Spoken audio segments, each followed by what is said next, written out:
Welcome to Coffee with the Sarlos. We are your hosts of the show, Karen and Kelly Sarlo. Whether you're struggling with grief or you just need answers, we connect you with spirit to find relief, clarity, and direction in life. We can help you move forward.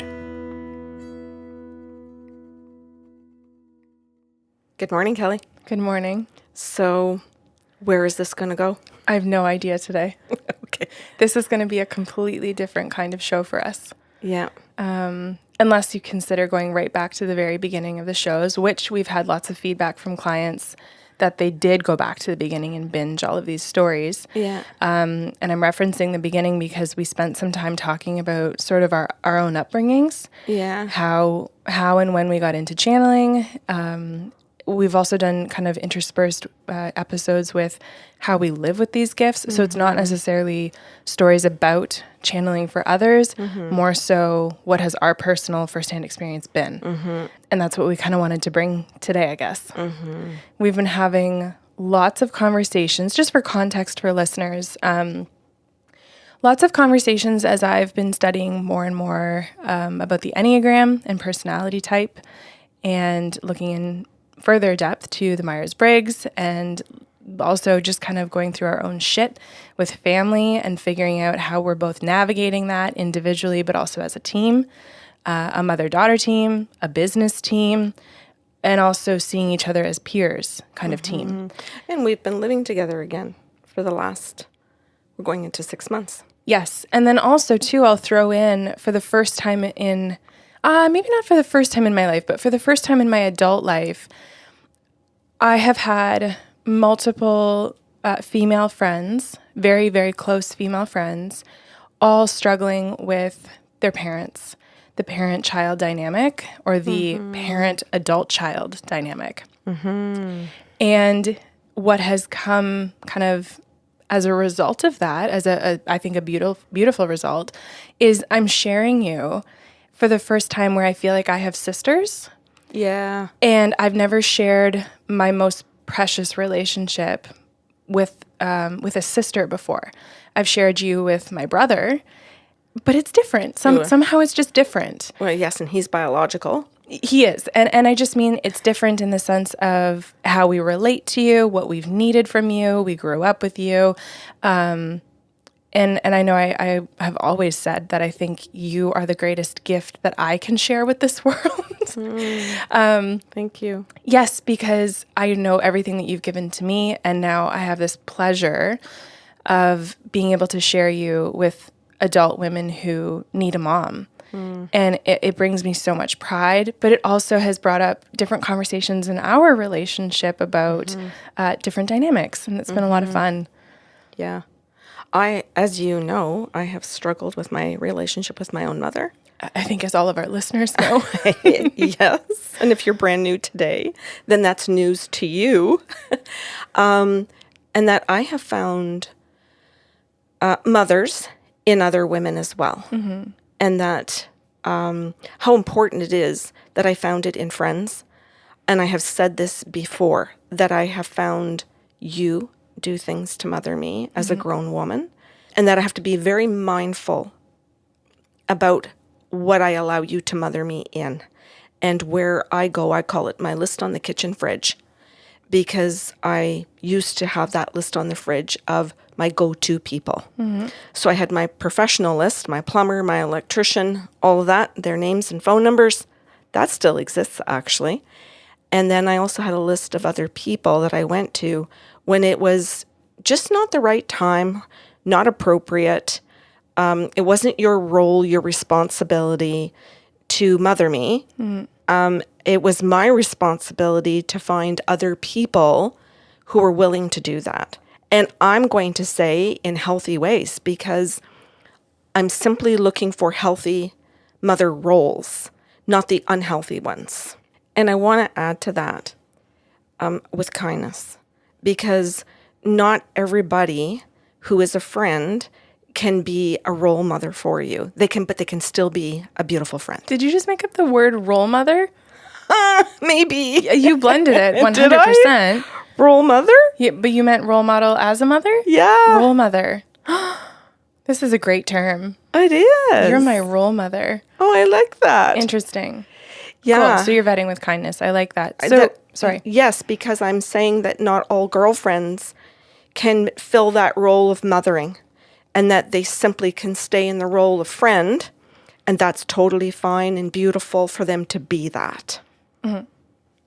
So I think one of the reasons that we wanted to kind of flip on the mics and do this type of a podcast today is because we've been talking a lot about our reactions to things, you and I, how we respond, kind of the order in which our brain works and approaches things or breaks things down and comes back to them.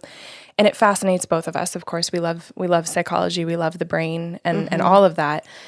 And then linking it to the Enneagram in terms of personality, the trauma that maybe happened to develop that personality. Yes. Because that is a mask. Personality is a mask. It's not, the real us. Yeah.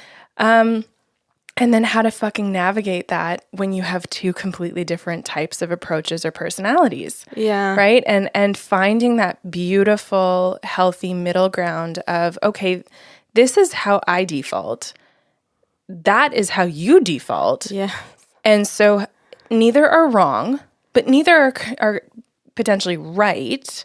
And so how do we navigate what could be the healthiest middle ground? Right. I am constantly looking for that. Yeah. And hopefully that's what a healthy relationship is, whether you are in a relationship with your mother, your spouse, your adult sibling, whoever, right? It's about figuring out, I am separate from you. And also this concept, you are separate from me. Yes. And how are we going to choose to come together, especially in times of conflict, without perceiving and or creating more separation or division between the two of us? Right. Yes. The goal, as Matthew Kelly would say, in the 7 levels of intimacy, is that I want you, and I'll say, and your brother, and your sisters. Any person. I want any person. I want all of my clients. I want everybody that I know. I want the whole planet to be the best versions of themselves as possible.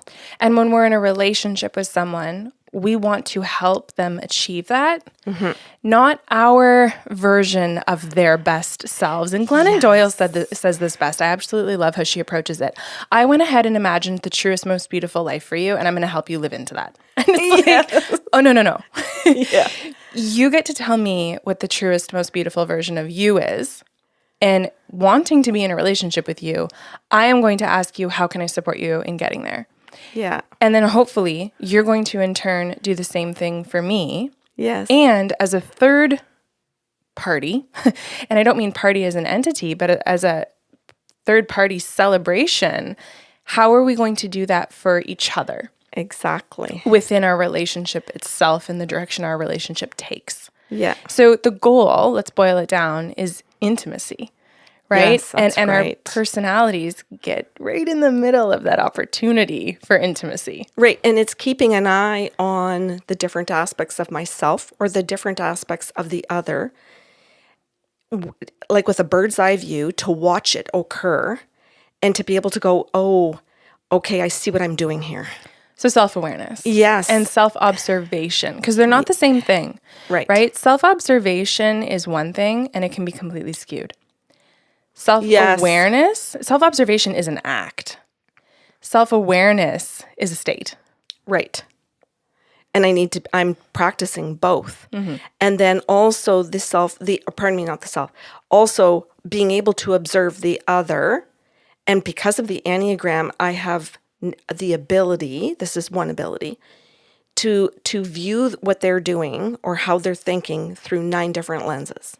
And then, because I love this stuff, I also want to be able to use the attachment theories and view it through that lens of four different lenses of the 4 attachment styles.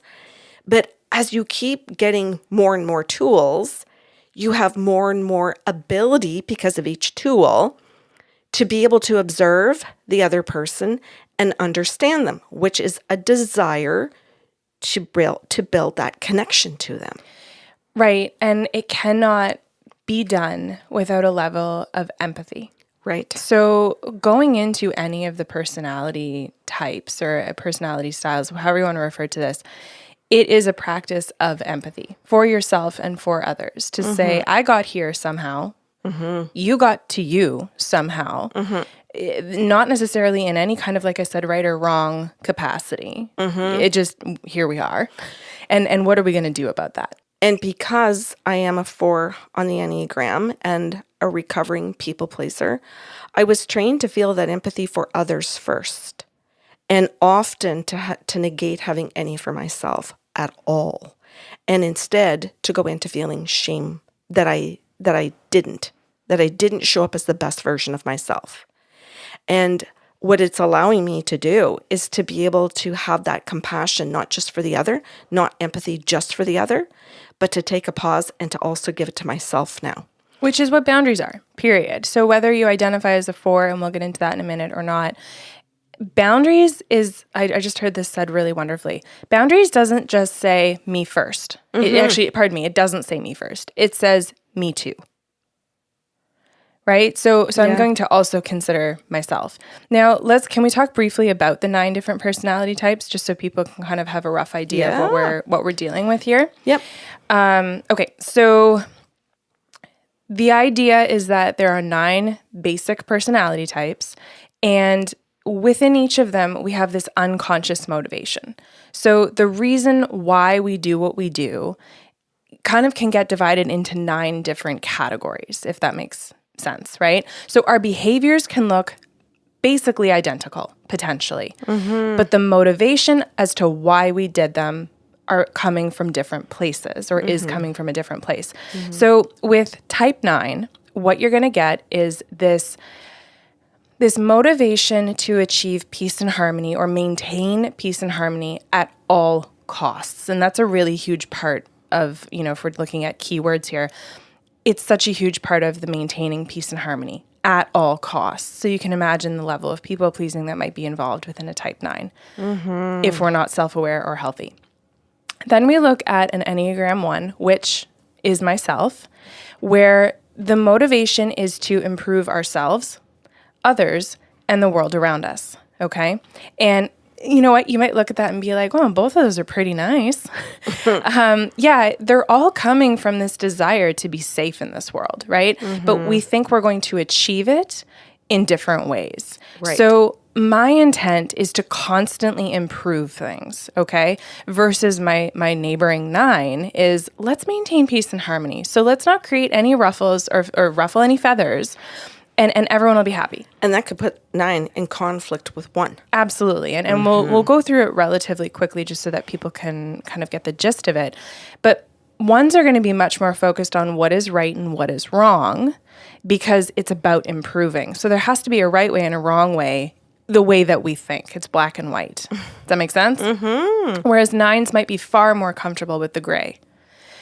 So then we have type 2s, where their motivation is, I need to be needed, but in the process, I am going to negate the fact that I have needs. I'm going to deny or suppress the fact that I have needs, but I need you to need me. Good?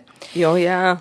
Then we've got type 3s. They are motivated to appear successful and avoid failure at all costs, right? So the prize is success. They have to avoid being perceived as a failure, feeling like a failure. Then we get into type 4, which you've self-identified, right? You've also taken tests, and we've had lots of conversations about it.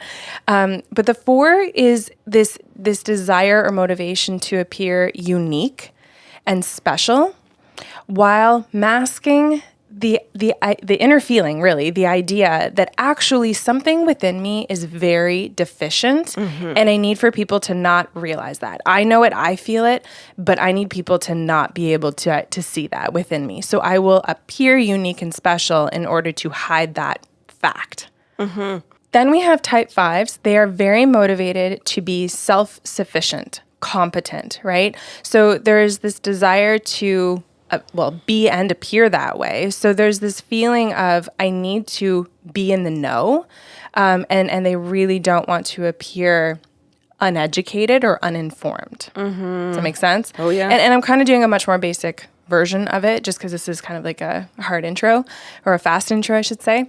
Then we've got 6s who it's like, I want safety and security. I am motivated to seek out and create safety and security.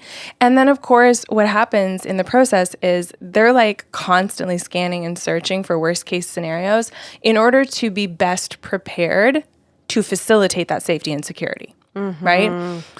Then we move around to type 7, and it's this deep motivation and desire to avoid uncomfortable feelings. So emotionally unsettling feelings. And what they do with that is, in order to constantly avoid those emotions, I need to create or live in my mind, either in the world or in my mind, this fantasy world of endless possibilities and excitement so that I can move from thing to thing, avoiding anything that might make me feel down, sad, etc. Make sense? And then finally, we have the type 8s, where there is a motivation to appear strong and invulnerable, or strong and powerful, let's say, in order to avoid appearing or revealing their actual vulnerability or what they perceive to be weakness. So maybe some of you are going to listen and be like, fuck, I know exactly which one I am, right? And some of you are going to be like, oh my God, I'm 7 of them. And that's okay. There's a much more rigorous way to actually figure out what your type is. If you want to have that conversation, I would love to have a chat with you, because that's what I do in my coaching. But we're sitting here today as an Enneagram 1 and an Enneagram 4, just talking about how that creates or brings up conflict in our relationship, in all of the hats that we wear. Okay, so this morning when we were sitting outside having coffee, you were talking about going with different friends to the escape room. And I thought about the escape room and thought, okay, I'd like to go and do something like that, but I don't know who to ask to go with me to do one of these things where I'm not going to drive them crazy. Okay. I was thinking, okay, so, for example, if I ask Amanda, well, she's a 4, so that could just be a total shit show. Okay, because we're both 4. Can we pause and just point out that was such a 4 reaction? And I want to say too, like, we're going to have a couple laughs here. The point isn't to stereotype. It is a beautiful spiritual tool, really, for self-development, self-awareness, and all this wonderful growth. But that comment pissed me off and made me laugh at the same time, because again, I can have that, I can be in my body and feel my one reaction, but I can also be above it and observe, like, this is hilarious, the difference between the two of us, right? Because I don't know that a 1 would ever ask themselves, oh, would my presence piss someone off? Because we would be going into, oh, how would we do a good job of it? Right. And you, in your I am deficient 4, went, I would probably annoy a lot of people. Yes, because if I can't go as fast as them, I would slow them down, and then they would be mad at me, and then I go into feeling shame because they're mad at me. Pause. So Enneagram 2s, 3s, and 4s all share some commonalities, okay? 1, their core emotion is shame. Their go-to emotion is shame. And it stems from this idea deep within them, which was the messaging they got when they were kids, okay? It's not their fault. None of our personalities are our fault. That I cannot be loved for who I truly am. So 2s, 3s, and 4s are going to put out projections of themselves, so an image or projection that they believe is going to earn them acceptance and love. So 2s are going to meet all of your needs. 3s are going to be extremely successful, right? So they're going to read you and think, okay, what does she perceive to be successful? I will be that thing in order to gain that love and acceptance. And 4s, I will be unique and special. So here you are going, I think I might piss a few people off. And I'm going, how could I efficiently get through that room? So it was just one of those conversations that really illustrated the stark contrast between how we would even think about it, right? Go ahead. And I want to make another comment. I also thought, if I'm going to go do an escape room, I'm going to pick a 1. So who of my friends are 1s? It's so interesting because then you start, I don't mean that I start seeing all people as their numbers. That's not what I mean. Although I do. For this conversation, I'm trying to point it out so that people can understand it and give them a system to understand it. But I'm looking at it and going, okay, maybe I don't want to go with an 8 because an 8 will just sort of, if they see that I'm not taking control, they'll take control and just steamroll us through. Okay, you're bringing up an excellent point, okay? Yeah. So when I go through those core motivations, that's like the average person, right? If they're not operating with high, healthy self-awareness. Yeah. Any single one of those numbers, they all have extremely beautiful characteristics and can operate in great health. Yep. Where an 8, because you're bringing this up, Yep. can operate with such beautiful vulnerability. They can be strong and be a leader if they see you floundering, not in a way that steamrolls you. And I know you know this. I'm just saying this for listeners, right? Yeah. And an 8 lacking in self-awareness might do exactly what you just said and break the friendship right the fuck up. Yes. Right? And that's where I'm looking at all the 8s that I know, thinking, oh, well, this 8 just steamrolls over people. This 8 actually considers other people. Okay. And all the 8s I know consider other people. Right. So I'm not trying to say that any of my friends are the other 8. I'm just trying to say a variety of what you can see where somebody has certain qualities and is motivated by certain fears or behaviors or the way they were raised. Yep. And it can go in the unhealthy way. Yeah. Or in the healthy way. Yes. Now, I want to bring up 2 points to what you're talking about. First and foremost, I'd like to be a little bit more critical about the 1s, okay? Which I use those words intentionally. A 1 is very efficient. They're very orderly. They like their lists. They like to do things in a very systematic, analytical kind of way, similar to a 5. And what a lot of people don't understand, and what is mind-blowing to a 1 when they first learn about this, is we have a constant narrator in our head that is our inner critic telling us what we're doing wrong.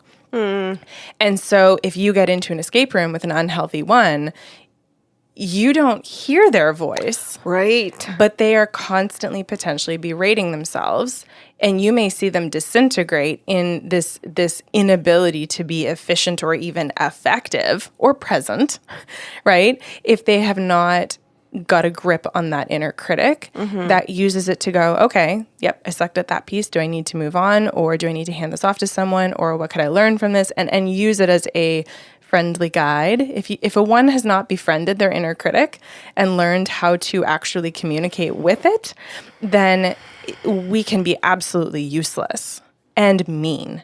Right? So then, of course, the second thing that I wanted to mention is that anytime I've gone into an escape room with any of my friends, I have specifically had the conversation ahead of time with them to say, hey, before we get behind that door and we get locked in for an hour, I want you to know that the most important thing to me is that we come out of there as friends. And I say that, it gets a laugh, but that's not actually my intention. I want to put the intention out there that I am aware in a pressured situation, A, locked in a room, B, you're on a timer. People get anxious when they're on a timer, right? And people get competitive. So there's that.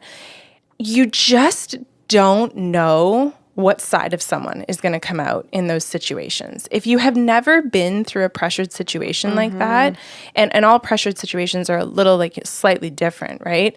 Someone might go in feeling like they're competing against their own teammates. Someone might go in and, have their nervous system activated for completely different reasons because it's dark, right? You just never know. And I just wanted to be able to say to these individuals, and I've been in those rooms with all different kinds of numbers, no matter what ugly side of us comes out, we matter. This is a puzzle. This is for fun. Yes, we paid to do it. But I need a ride home at the end of this. and I still want you to be my person. So I've been in rooms with 8s, 7s, 2s, 3s, and I believe that's it. Like it's a ton of fun. But I will say, I don't have an inkling to go in with any of my 4s or 9s. Noted. Now I want to say too, or sorry, were you finished? No, please go ahead. I wanted to say too that if I'm in my unhealthy 4, I can have a moment where I go into that kind of a thought and go into feeling my deficiency and think, oh, I don't want to be a bother to somebody. Oh, I might slow people down and you're on a timer, or and then I'll feel bad about that or something. But I also know that I can access healthier parts of myself and not think, oh, how do I be unique here? Or how do I, how do I try and get out of my shame and focus on that? I can also just show up and in my own mind go, this would be really fun, and access different parts of my personality to go into that room and have confidence to do it. Now, I want to out myself here because I'm definitely all for being an example so people can learn. I walked out of one of those rooms with a friend of mine and said, thanks for getting us out of there. We did escape. And she looked at me and she went, we both did that room together.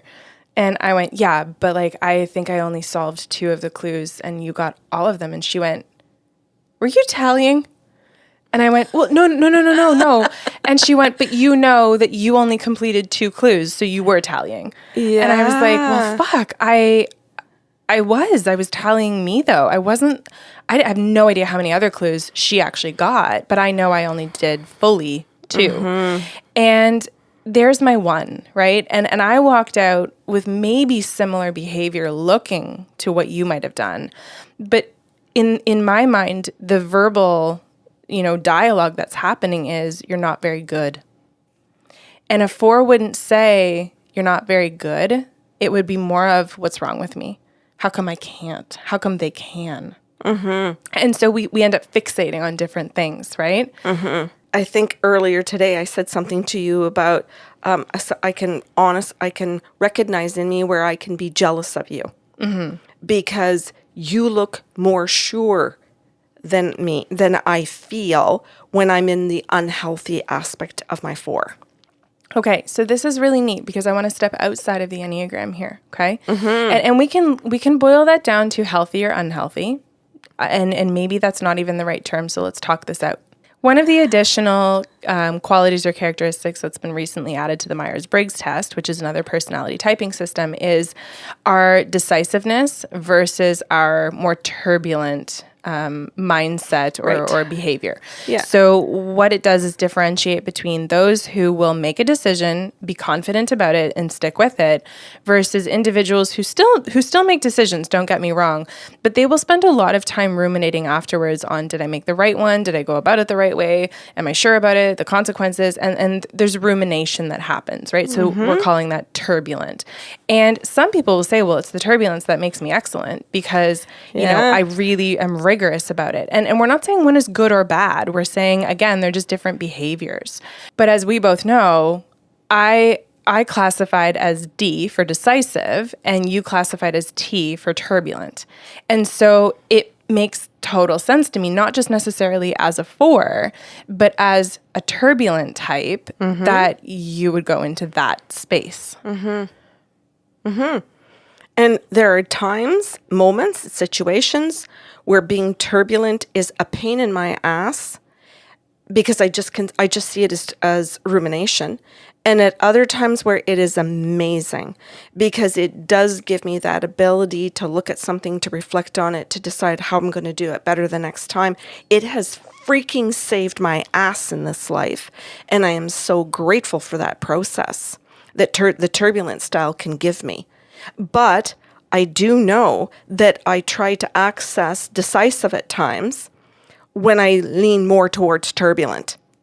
I have a desire to get to decisive and stay there and then just be able to make the decision and not go to turbulent and just go, no, I want the self-esteem and the self-confidence that comes with that decisiveness. And I'm going to word it that way because that's how I feel. That's the feelings. And the desire. Yes. Which is really cool because just along the lines of decisiveness, if we look at the DISC assessment, which again, another personality typing system, it will tell you what you default to, okay? And decisiveness is one of the qualities. There's 4 main qualities. And what it does is it says, how do you default in order of these 4 qualities? Like what is the most important to least kind of important to you, even though it's your top 4. And then, even though that's your default, when you're in the presence of others, how does that order arrange itself? Is it the same or is it different? So when I score on the DISC assessment, D gets the highest. I am above everything else, decisive. That makes sense to me. But as soon as I am in front of others or with others or the process involves others, C floats to the very top, and that is considerate. So what that means is it is, even though my black and white Enneagram 1 has already made the fucking decision and knows exactly what I think I need to do, want to do, should do, however you want to say that, it is more important to me that I appear considerate, that I offer consideration to others rather than steamroll with decisiveness. And I just find it really fascinating how all of these different tools of typing help us to understand how we operate in default modes, and then how that shifts when we're amongst others.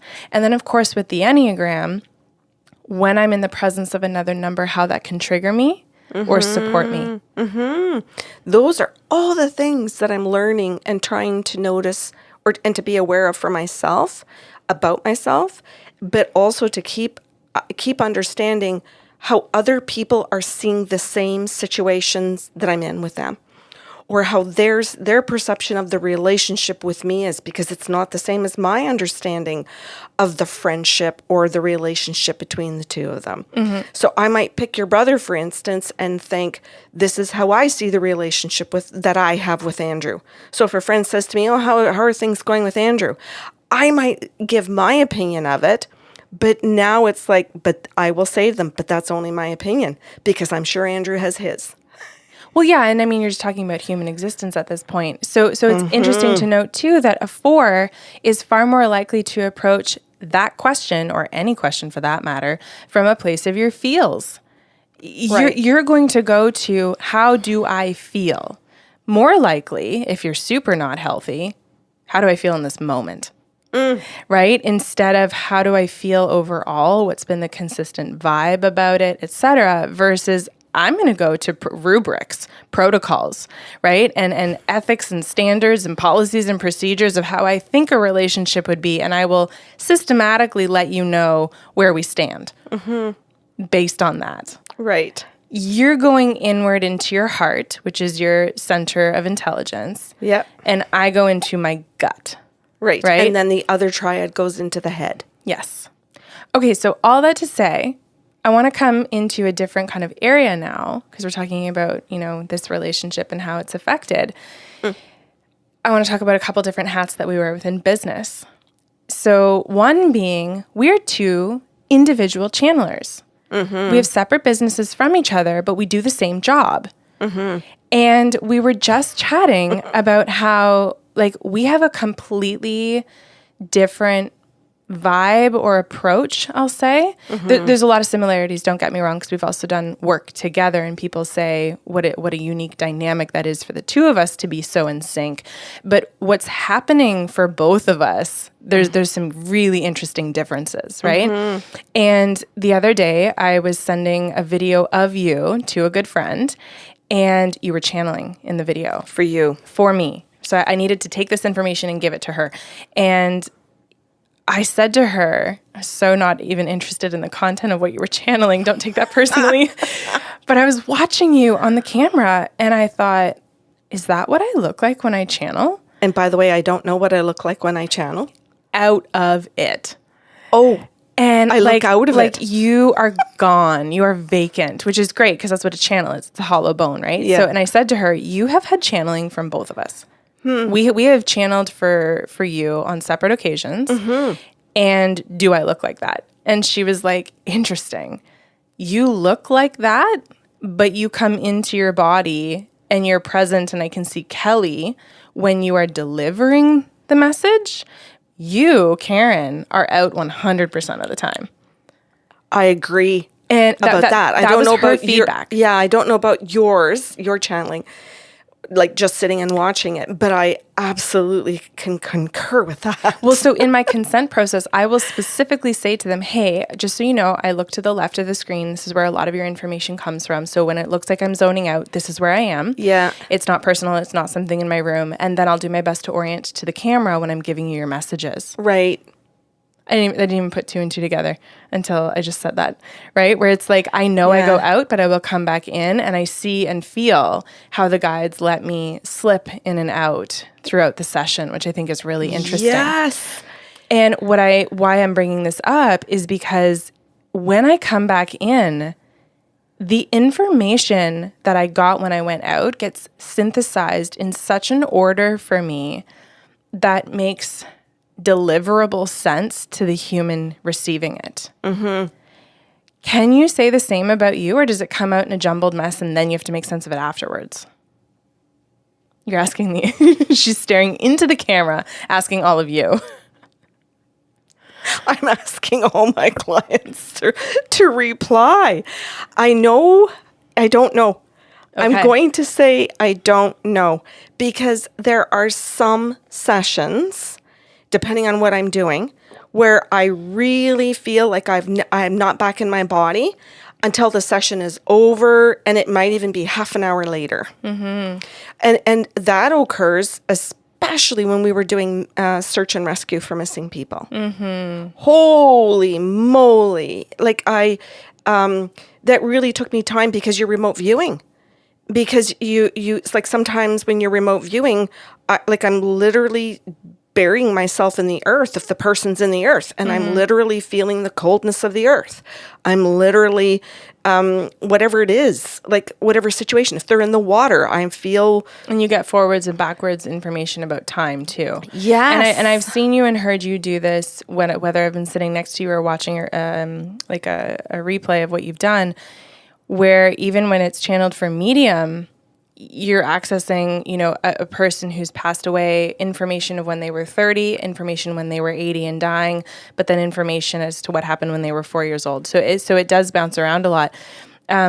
Anyway, I just thought it was really fascinating in the way that when you finally deliver the information to them, especially when it comes part of our job to help them understand the information. So maybe not even the channeled message, but when you're trying to help make sense of it for them, to say, this is what your father or this is what your mother is trying to say.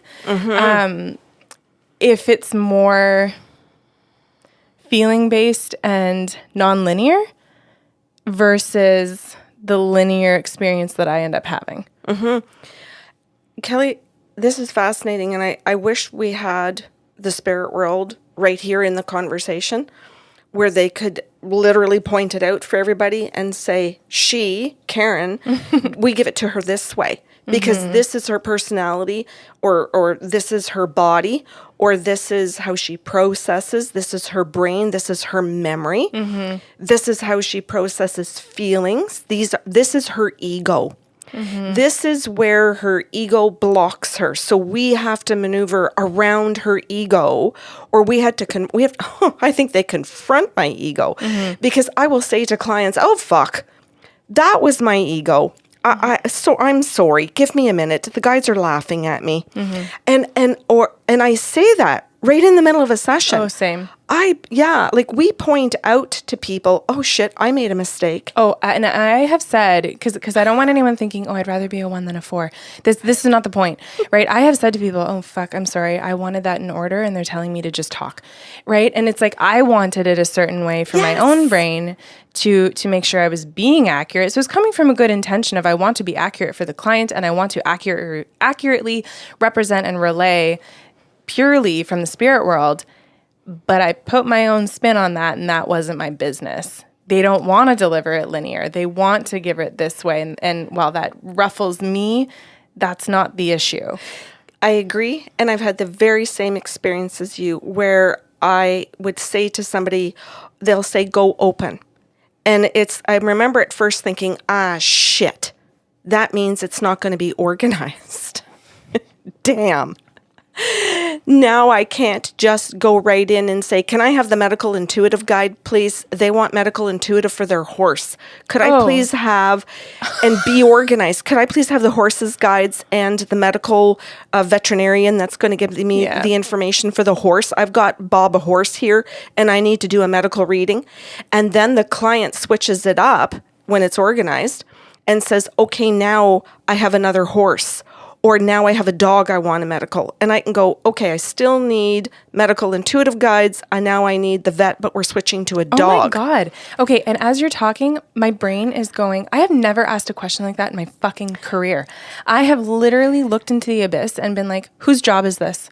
Yeah, but I've done that too. I've done the same thing where the client will say, oh, I want a little bit of medical, a little bit of this, a little bit of that. And I look at the spirit guides when I look left and I go, that's a shit show, guys.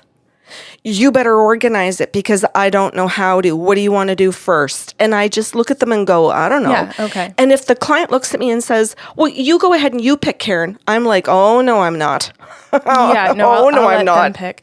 Okay, so this is really cool because the deeper we get into like the intent of the session, like on the client's part, yes, what I am hearing, and correct me if I'm wrong, is that we can actually set both of the personality types aside and say, this is none of my fucking business. Yep.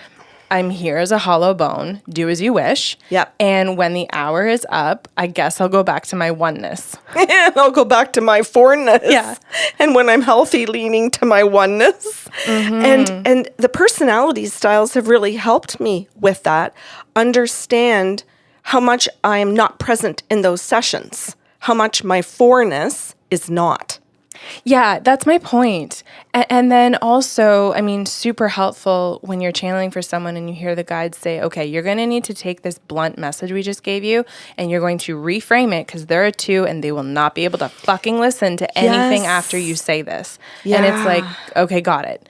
And that's nothing against any number. I'm just picking on an example. Yep. Where they will specifically say, like, they need to hear this message a different way than your 8 client would be able or willing to do. Yes, because a 4 person might want to hear it with all their feels. So I have to give them a minute to absorb all their feelings. Or it might put them in their shame. So I have to address my client's shame. Mm-hmm. I have to say to them, hey, that was hard to hear. How are you? Because you could have gone into your shame about that. And they'll look at me and go, I did. How did you know? And it's like, well, because they told me you're a 4. But I can't say that. I can't say, well, I know you're a 4. No. Or I know you're in the triad of shame-based people.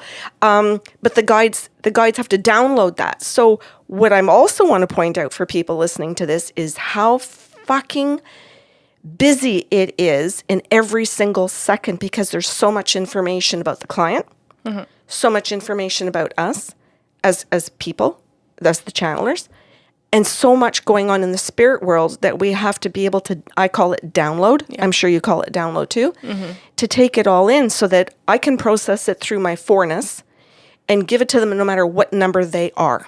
Mm-hmm. And that my fourness is not what matters. That's why it's vacant and it has to exit, because who they are and how they see the world through their lens is what's important, because it's between them and the spirit world. Mm-hmm. Yep. So then, okay, that's like... That just made me tired. I need a nap. I believe you. That's the channeling component of things. So if we actually, get out of our offices, come down into the living room where we have our business meetings, or even just this, sitting on the couch, right? Oh my God, preparing sips of sanity. Let's talk about that. Holy shit. Fuck me. So this has been, since 2016? A journey for the 2 of us to figure out how to come together and really give content in a cohesive way, right? And maybe people are like, you guys do so much content together. Yes, we do, but no, we don't. You prepare the stories for Coffee with the Sarlos. Mm-hmm. You prepare it from start to finish. Mm-hmm. I come in with no knowledge of what you're going to talk about, and I just listen and react as the listener and then offer life coaching stuff, right? Mm-hmm.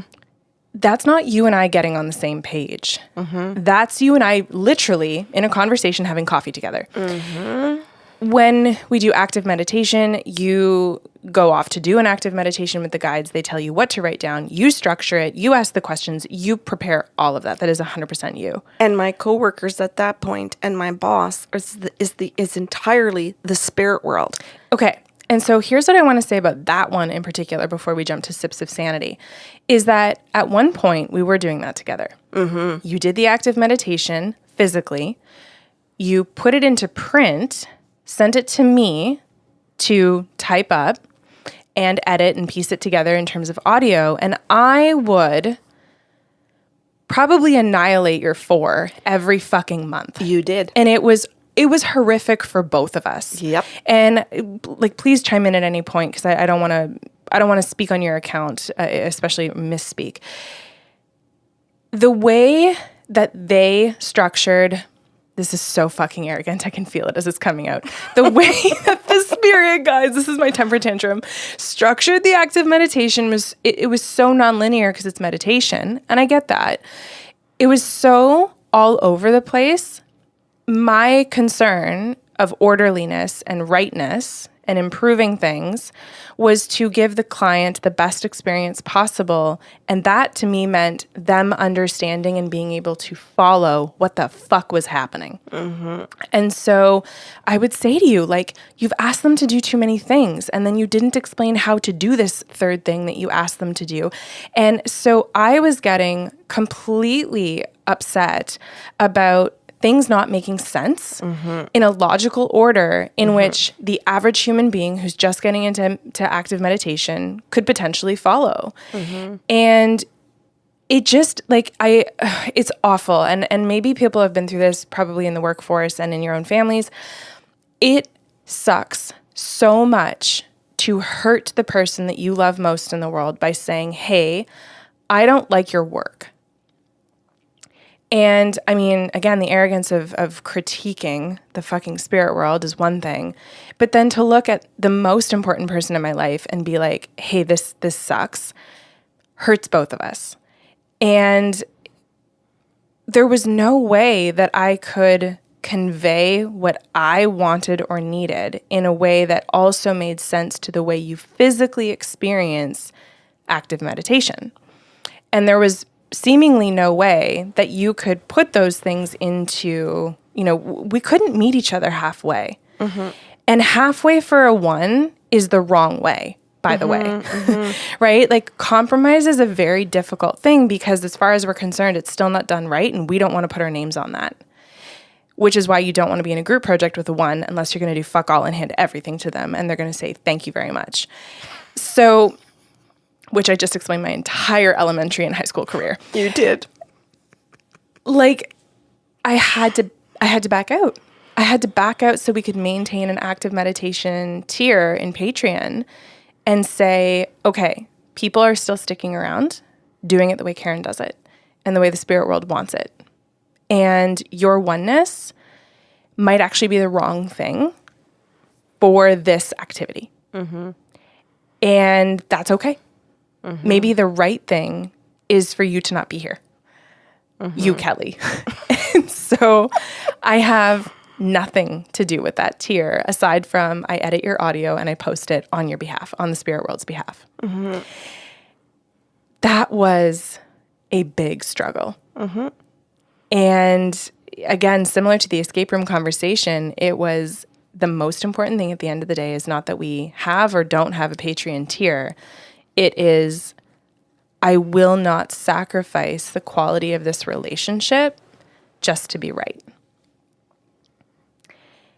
And I will not squash what is actually special and unique about you for the sake of what I perceive to be right. Because that's the other thing, right? That's actually the only thing, is that when we're looking at personality, it's just my lens. It's just my lens, and it's just your lens. And no one is so goddamn important to say only my way. So that was amazing and awful, as I mentioned. And then Sips. No, wait a minute. Oh, okay. No, I get to talk. Oh, yeah, of course you do. Okay. So and thank you for sharing all of that. and for just putting your words to that entire experience. So my experience of that situation with the active meditations was I went into I am so deficient that even though I can talk to dead people in remote view, and I can see the future, and I can see beings from different dimensions and have all these abilities, how come I can't fucking put it down on a piece of paper? How come I can't listen and go do these shamanic journeys into all of these different dimensions, and I have access to all of this? I have the beauty of being in that location and doing all of those things. How come I can't come back into my body and just be a decent human being? That was my thought. No, that annoys the fuck out of me, but we'll unpack that later. No, I want to be able to say totally the way that I thought at that time. And we'll unpack that later. So I thought, why can't I? So I went right into the deficiency at first. And I really went into really getting buried in that I'm not good enough. So I would write one active meditation like 6 times before I even brought it to you. And I would redo it, and oh my God, it was terrible, and really beat myself up over it. And then I had a temper tantrum, and I went, well, who the fuck does she think she is? I'm the one doing the active meditation. I'm the one that's in these different dimensions with the spirit world. She's being cranky. And then I went into, this is just her mood. So I thought, well, maybe she's just in a bad mood. So every time you write an active meditation. Absolutely. Doesn't that make sense? She gets mad on the 17th of the month every month. But I'm pointing it out because that is the stupid shit we do in our relationships. Yep. Like, anybody listening to this might listen to me and go, oh, Christ, I'm doing that right now. Mm-hmm. I'm doing that right now in this situation, in this conversation, every time with this person I work with. And I don't get my own self out of it. Mm-hmm. So I'm saying it because I did it. But then I sat there and I went, the most important thing in the world to me are my children. The most important relationships are my 2 kids. I am not going to let an active meditation take down my relationship with my daughter. Interesting. Okay, can we back up for a second? Or can we stay there for a second? Sure. You just said, I am not going to let an active meditation take down my relationship. Which, when people don't understand the concept of a team, they would say, I'm not going to let Kelly's mood, Kelly, the person that you perceive to be the problem, continue to be a problem. But you actually positioned the thing that we couldn't agree over as the actual problem. That's right. Not the person. Yes. And then I went into, how can I solve this? And how can this be done? What other possibilities exist? Okay. Can I also point out something you did? Because you say this all the time, and I deeply appreciate it, because I think you are one of a handful of people in my life, and this is growing, who actually understands the intent of a one, okay? Because we are extremely highly critical people who will annoy the fuck out of you in your life if you don't understand us. Mm-hmm. The intent is to improve ourselves, others, and the world around us. And especially once we get into subtypes, and we won't do that today, but really and truly, like, what's important to you and how you think you're going to survive this world is also divvied up into different ways. So as a social one, I am looking to be a part of people. I'm looking to be a part of a group that is also trying to do the same, right? Mm-hmm. And so it was never an intention to approach anything that I'm critiquing, because it is a criticism, I recognize that, to tear down. It's always done from a place of, how can I help this person understand? How can I help this person do better? That's my fucking tagline. And I've said this since I was a kid, like, do better. Teaching is our communication style. So I really wanted to sit down anytime I was critiquing something and teach how it could be done in a better way. Mm-hmm. And so I watched you so many times go into the foreness of, oh my God, what's wrong with me? And then come out of it and go, but what do I know to be true about Kelly? Yes. So if I know Kelly's intent, is she wants to help make me better, then is it really that there's something wrong with me? Or is there something for me to just learn here? And so, and I'm so deeply grateful for that. And for all of the people closest to me in my life who let me say hard things to them, especially when it's about them, because it's always coming from a place of I love you so deeply. It's worth giving you the feedback because you could be better, your life could be better, and we could be better. Yeah. And having said all that, I still have nothing to do with active meditations. Right. And there's a few things I want to say about that.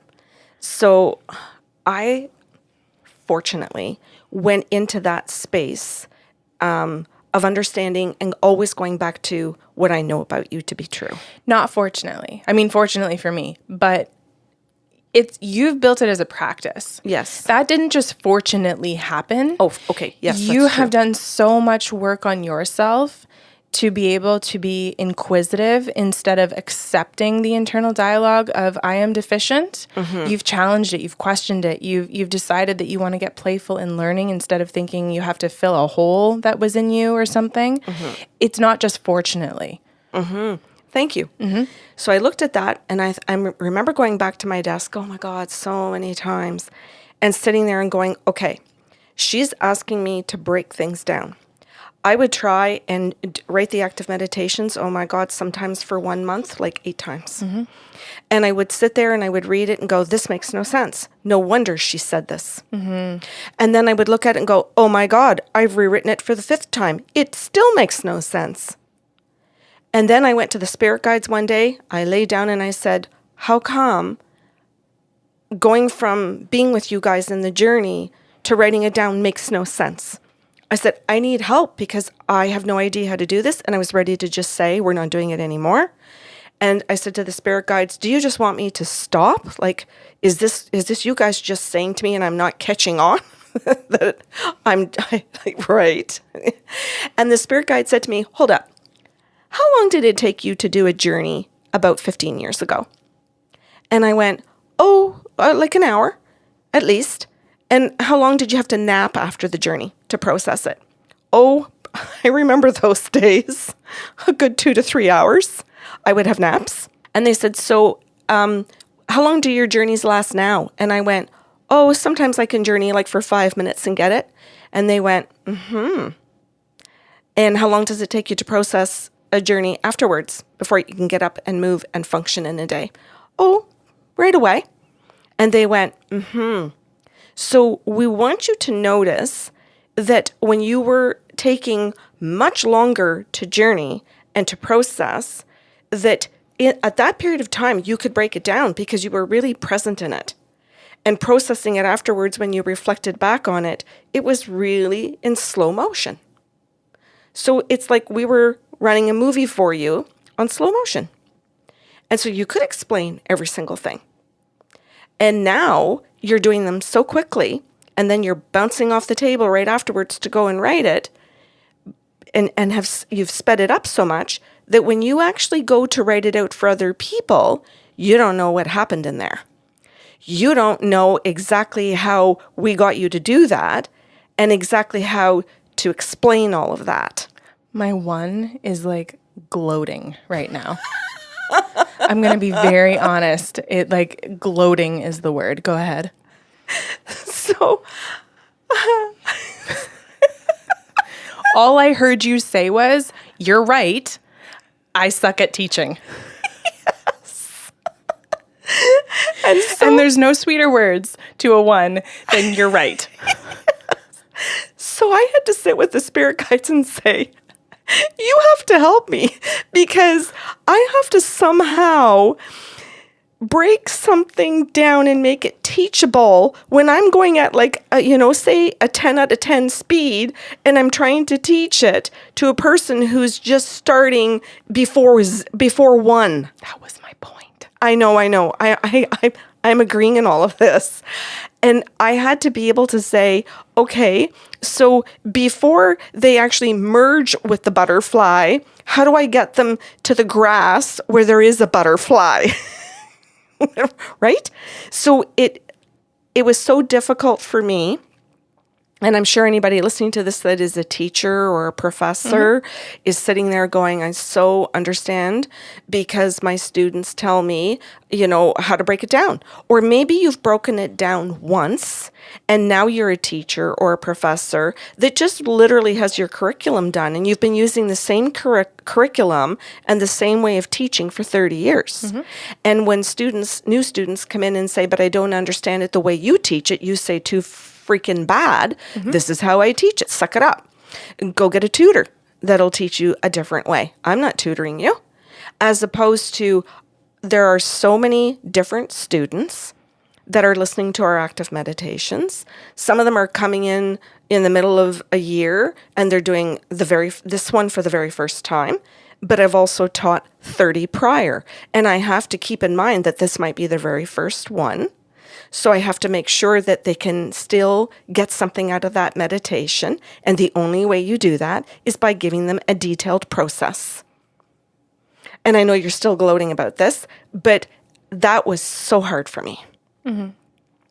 So hard that I would have to go back and redo the journey in 1 month, sometimes 7 and 8 times, to break down one little process to try and figure out what the guides really were trying to get them to do. Because here's the deal. When they're doing these active meditations, and for anybody that's been doing them from start to finish with me, the point was to get them to actually be able to really deeply connect with the spirit world in such deep and meaningful ways that when they're actually living their lives, they don't even really notice it. That it is on such gorgeous levels of subconsciousness that they don't really understand all the tiny nuances of what we are doing. That is so complicated to try and break down to teach. Whether you've got a beginner or you've got a person who's been doing meditations and is a shaman and is joining with all kinds of experience. And I have to be able to reach all of them in the very same journey every single month. Okay, so instead of going into like defense of what you're doing and how hard it is, I want to come back to the point, which is what my one does all the time. Karen goes off into defending. Karen goes off into over-explaining herself. And we know this, right? We have this conversation all the time. We will be talking about a topic or a point, and you will go into something very self-referencing to explain yourself. Yes. And I'm like, I'm lost. You have bored me to tears. I want to leave the conversation, or I want to become less of an active listener.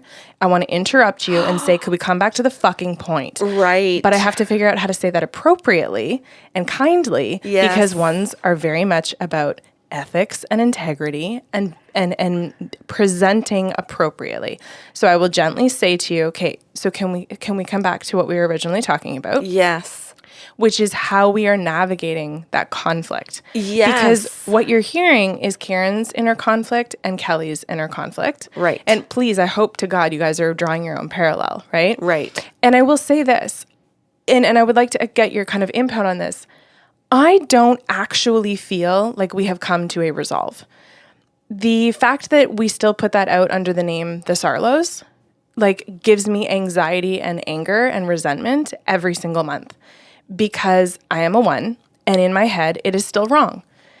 And you are having so much fun, and I will note, so are our patrons, okay? And this is my humility. This is where I can really have self-awareness and say, Kelly, the best decision you made was to remove yourself as much as you humanly could, because patrons are having fun. They're giving Karen feedback. They're showing up for when she does Q&As about the active meditation and getting curious with her, and they're right there along for the ride with her.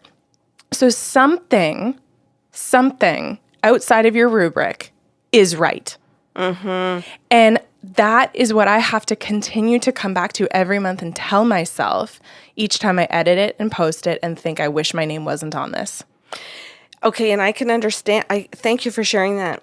And the other little aspect of this that's complicated, of course, is that there's a third group here. There's you, totally. Me. Well, pardon me, there are 4. There's you, there's me, there are the patrons who Want what they want. Want whatever they want. And the ones in that might not like it and go, oh my God, This explains why I don't do any of Karen's active meditations. I'm so Kelly. I hate them. I'll have a subcategory. I don't know what Karen's doing. Shit. She's kind of a nice lady, big freak. I don't like them. Right?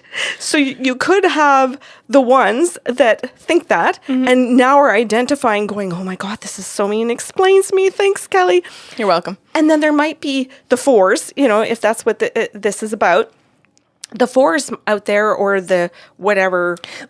Literally any number who wants to grow themselves and is willing to put their humility hat on. Okay. Because we have beautiful ones in the group. And actually 2 Yeah. of them I know self-identify as one and they are men, which I also think is really exceptional. They adore you. They adore the work that you put out, including the other 1 women.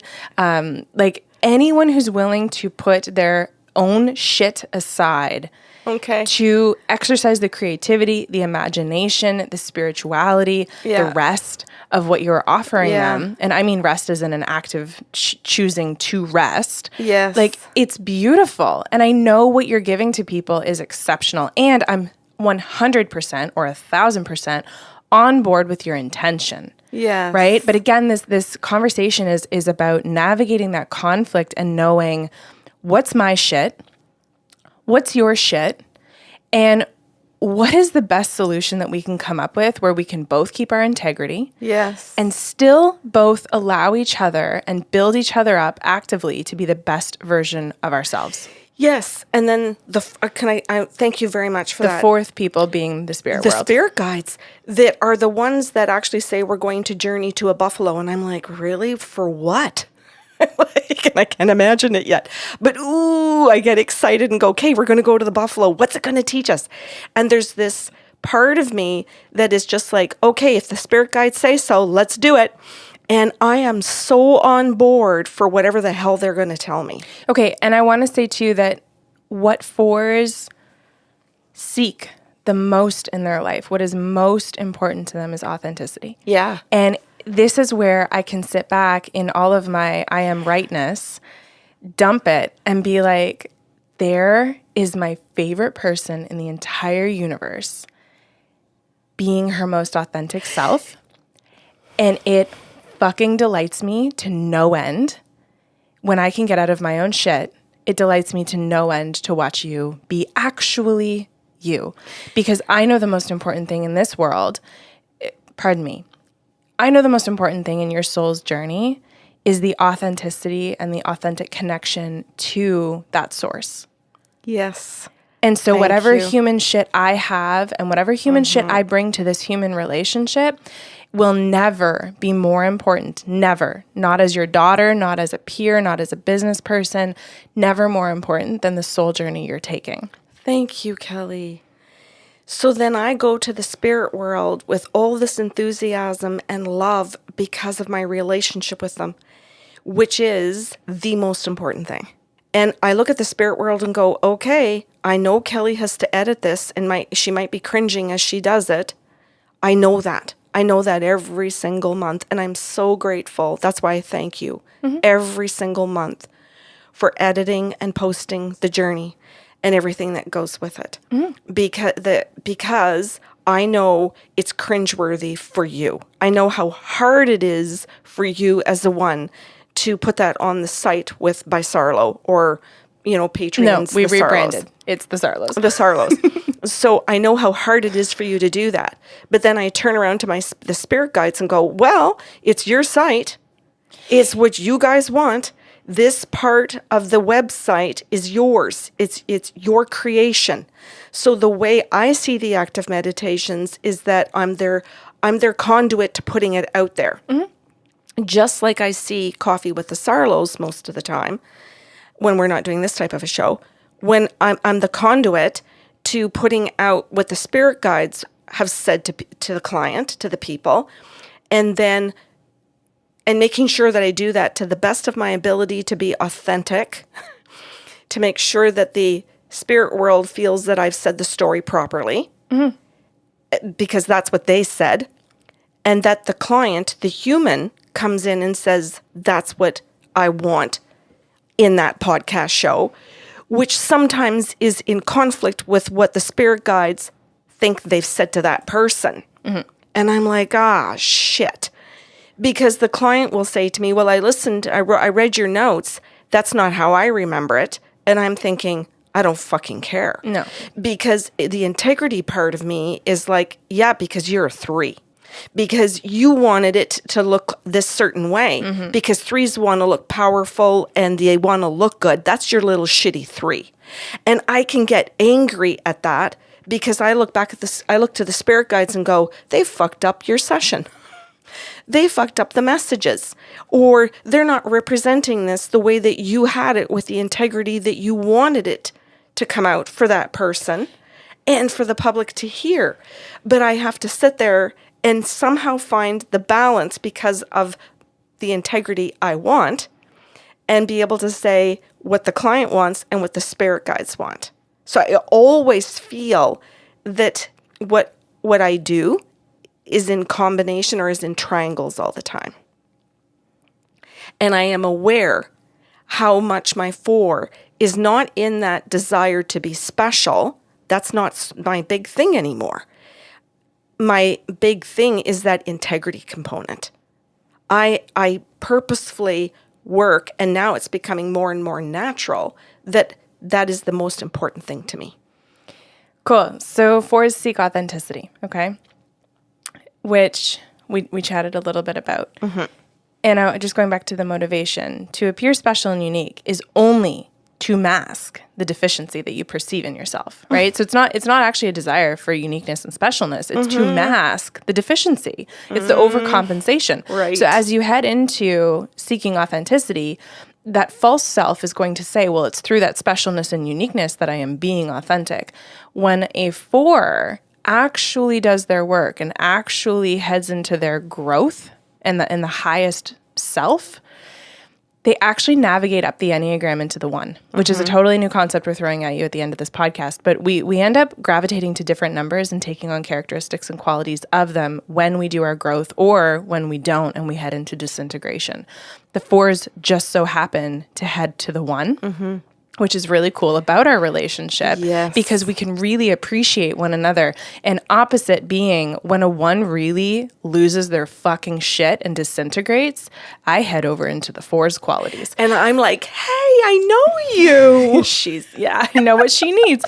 So, but what I wanted to say is, because you just said what I'm really trying to do is operate from integrity, which is what the 1 seeks. That's correct. 4 in authenticity, 1 in integrity, and you've taken the best of both worlds and you've done a beautiful job blending them. And all that to say, to come back to, I sit and I edit those every single month and I do fucking cringe. And I still remind myself, this is one way in this human life that you can best support one of the most beautiful things about Karen and Sarlo.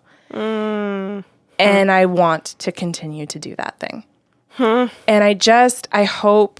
I hope that people listen to this, and let's not even do sips. Okay, I think we did justice with active meditation.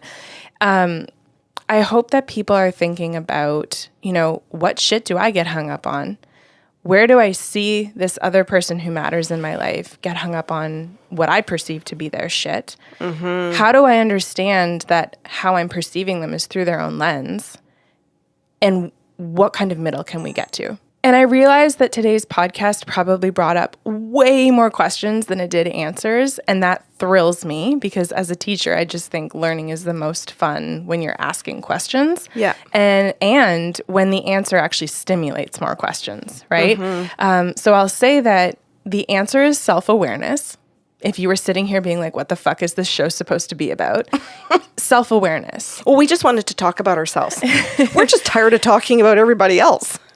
And then, of course, from that comes all the questions, right? Now you get to go and explore yourself and ask all of the questions about your own humanness and about your own soulness or your own typeness or whatever you want to call it, right? For the sake of becoming the best version of yourselves. And that builds intimacy within your own self and connection, and it allows for intimacy and connection amongst and with all of the people in your life. Which hopefully every single person knows about you and I, that is what we are constantly seeking in life, is that growth? Is that who are you deeply when you're disintegrating, and how do I support that?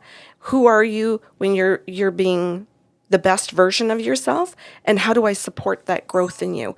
And I want the very same thing for me. You have to want it for yourself as well. Beautiful. So I know that was a longer one today, but I really appreciate the conversation and, of course, this relationship. Me too. Thanks for listening to Coffee with the Sarlos. If you enjoyed the show today, help spread the love with a like, share, or review of the podcast. See you next Saturday with a brand new episode.